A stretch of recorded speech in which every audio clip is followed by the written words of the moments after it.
Judicial ಲಿಮಿಟ್ಸಲ್ಲಿ ಇವತ್ತು government hospital ಹತ್ರ ಒಂದು ಮರ್ಡರ್ ಕೇಸ್ ರಿಪೋರ್ಟ್ ಆಗಿದೆ. ಇಲ್ಲಿ ಈ ಕೇಸಲ್ಲಿ ವಿಕ್ಟಿಮ್ ಅವ್ರದ್ದು ಹೆಸರು ಅರ್ಬಾಜ್. ಅವರು ಫ್ರೂಟ್ ಅಂಗಡಿಯಲ್ಲಿ ಕೆಲಸ ಮಾಡ್ತಾರೆ ಸೇಲ್ಸ್ಮನ್ ಆಗಿ.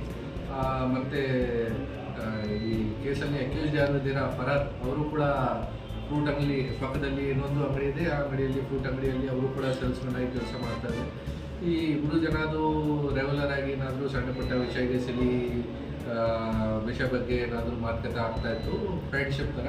ಬಟ್ ಇವತ್ತು ಏನಾದರೂ ಸೀರಿಯಸ್ ಆಗಿ ಸ್ಕಫಲ್ ಆಗಿ ಇವರು ಫರಾದ್ ಅವ್ರಿಗೆ ಒಂದು ಸೀಸರಿಂದ ಕೆಜಿಯಿಂದ ಅವ್ರಿಗೆ ನೆಕ್ ಮೇಲೆ ಅಟ್ಯಾಕ್ ಮಾಡಿದಾರೆ. ನೆಕ್ ಮೇಲೆ ಅವ್ರದ್ದು ಇಂಜುರಿ, ಶಾರ್ಪ್ ವೆಪನಿಂದ ಇಂಜುರಿ ಆಗಿ ಅವ್ರದ್ದು ಹಾಸ್ಪಿಟಲಲ್ಲಿ ಡೆತ್ ಆಯಿತು ಅರ್ಬಾಜ್ದು.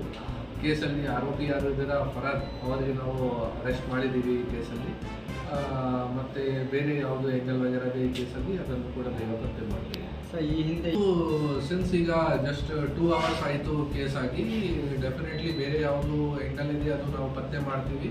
ಬಟ್ ನಮ್ಮ ಮಾಹಿತಿ ಪ್ರಕಾರ ಅಕ್ಕಪಕ್ಕ ಅಂಗಡಿ ಇತ್ತು, ಫಸ್ಟ್ ಏನು ಕಾಂಪಿಟೇಷನ್ ಮಾಡ್ತಾರೆ, ಯಾರ ಹತ್ರ ಎಷ್ಟು ಕಸ್ಟಮರ್ ಬರ್ತಾರೆ, ಈ ಕಾರಣ ಬಗ್ಗೆ ಮಾತುಕತೆ ಆಗ್ತಾಯಿತ್ತು. ಮತ್ತು ಸೇಮ್ ಏಜ್ ಇದೆಯಾ ಅಥವಾ ಏನಾದರೂ ಪ್ರತಿದಿನ ಏನಾದರೂ ಮಾತಾಡ್ತಾರೆ, ಆರ್ಗ್ಯುಮೆಂಟ್ಸ್ ಮಾಡ್ತಾರೆ, ಈ ಥರ ಇದೆಯಾ. ಬಟ್ ಬೇರೆ ಯಾವುದು ರೀಸನ್ ಇದೆ ಅದನ್ನು ಕೂಡ ನಾವು ಪತ್ತೆ ಮಾಡ್ತೀವಿ. ಈಗ ನಮ್ಮ ಪ್ರಕಾರ ಇಬ್ಬರು ಜನದ್ದು ಜಗಳ ಆಯಿತು, ಒಬ್ಬರು ಆರೋಪಿ ಇದ್ದಾರೆ, ಒಬ್ಬರು ವಿಕ್ಟಿಮ್ ಇದ್ದಾರೆ, ಅವರಲ್ಲಿ ಇಬ್ಬರು ಜನದ್ದು ಇನ್ವಾಲ್ವ್ಮೆಂಟ್ ಇದೆ. ಬಟ್ ಬೇರೆ ಯಾವುದು ಭಾಗಿಯಾಗಿದ್ದಾರೆ ಈ ಕೇಸಲ್ಲಿ ಅವರಿಗೆ ಕೂಡ ಪತ್ತೆ ಮಾಡ್ತೀವಿ. ಈ ಥರ ಇದ್ದಿತ್ತು ನಾವು ಇಂಟರೋಗೇಷನ್ ಮಾಡಿ ಮತ್ತೆ ಅಕ್ಕಪಕ್ಕ ಸಿನ್ಸ್ ಮಾರ್ಕೆಟ್ ಏರಿಯಾದ CCTV ಫುಟೇಜ್ ವಗೇರ ಕೂಡ ಸಿಗುತ್ತೆ.